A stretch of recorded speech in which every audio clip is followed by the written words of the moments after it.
Let's get creative with the 124 ScrawlrBox. Hey Scrawlers, I'm Kat from ScrawlrBox and welcome back to another video. Today we're going to get a little bit more creative with the 124 ScrawlrBox using some of those tips and tricks as seen in this month's ebook. Let's get into it. So, a quick reminder of what's inside.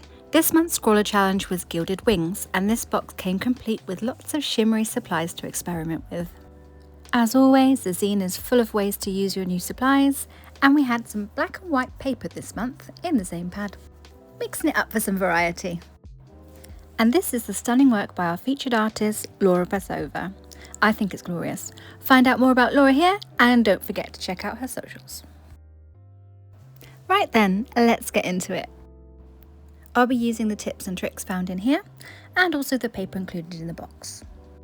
I haven't decided which colour to use yet, so I'm going to leave it to a coin toss. I'm going to flip a coin.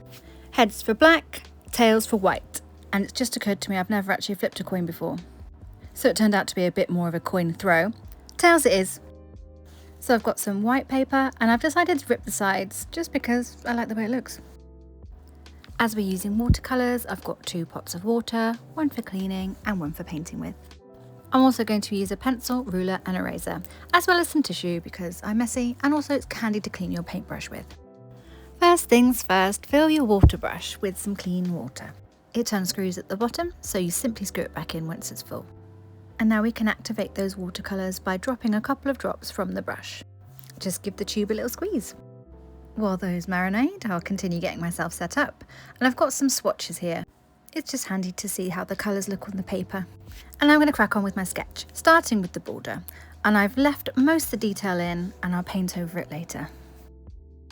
I decided to draw a pigeon because I like pigeons, and they're shiny.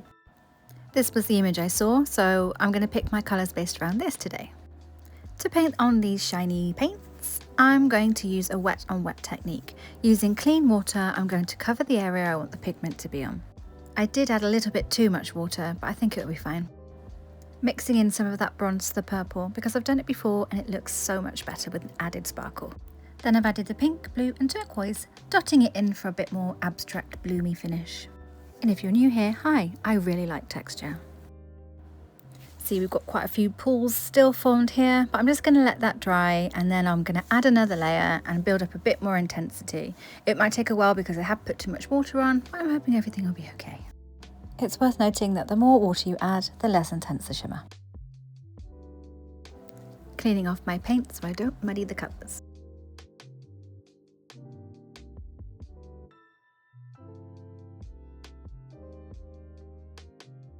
Also good to keep your palette clean because that will stop any colours from getting muddy. And we're going to let that layer dry again, and honestly this is literally the worst thing for me, and the worst thing about watercolours is I have to wait. I'm very impatient. So I'm going to practice out some gradients with the black because I know I want that for the background. The less water, the more intense, and it's actually more shimmery as well. So I'm going to go for the darkest. Still wet where those pools were, but I feel like it hasn't ruined anything and I quite like the way it's drying. Another good way to pass the time is to check out our Instagram. You can see other people's work on there and get some inspiration if you need it.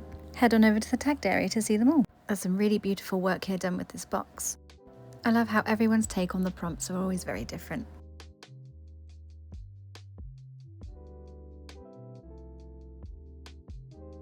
I just had to show you the seal from an old Scrawlr sketch. Made me very happy. Anyway, back to the pigeon, and I'm doing another layer of those metallics now it's dried to add up more intensity. I've gone in with a bit more marks this time as well because I like texture. On to the background. I'm using minimal water so it's lovely and thick, but this does make it harder to paint with and at risk of having an uneven finish once dry. This is because we're completely ignoring the watercolour ratio rule. I've also left a slight gap around the pigeon. I feel like this is going to help the little pidgey stand out a bit more. Adding marks around the edge as well for visual interest because I want to. I'm loving how intense this black is. And the paint water looks magical too. Painting in those eyes and letting everything dry. And then it's time for outlines. And again, I haven't decided which colour, so I'm going to do a little swatching. Honestly, swatching is the best way to test out anything because obviously you can see how things look. And I've decided to go with the silver. Both layer great. I'm doing my best to stick to the graphite lines I made before. This way it will all be fully covered in pen and I won't have to erase so much afterwards. Then I decided to finish it off by adding a black line for my border using the paintbrush, and then I erased any visible graphite left. If you decide to erase at the end, make sure you don't go over the paint because it will smudge it, even when dry. Pigeon is complete. A special thanks to our mod Amy for naming him Francois. And there we have it, tips and tricks with the 124 ScrawlrBox all done. I hope you found this video useful. Until next time, keep scrolling! Thank you for watching Francois come to life.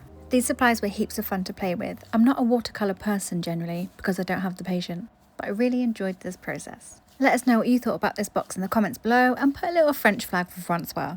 Okay, thanks, bye! Oh, subscribe!